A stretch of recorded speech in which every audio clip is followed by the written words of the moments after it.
हम लोग रिलेशनशिप में थे, ये मेरे ख्याल से हर कोई जानता है इस चीज़ को। कोई लड़की उनके जीवन में आई है, तो अब मुझे उनसे अलग हो जाना चाहिए। शुरू में पवन और अक्षरा भोजपुरी इंडस्ट्री के एक लोकप्रिय जोड़ी थे। उनकी केमिस्ट्री से फैन और मीडिया दोनों बहुत प्रभावित थे।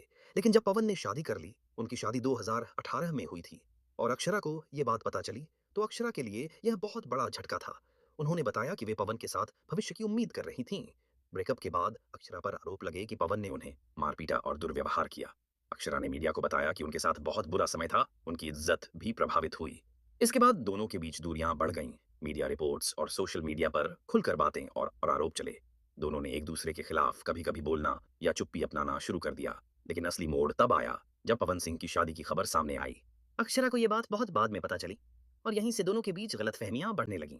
कहते हैं, अक्षरा को लगा कि उन्हें सच नहीं बताया गया। वहीं पवन का मानना था कि शादी उनकी निजी जिंदगी का हिस्सा है। धीरे धीरे रिश्ते में तकरार बढ़ती गई। फिर एक दिन सब कुछ सार्वजनिक हो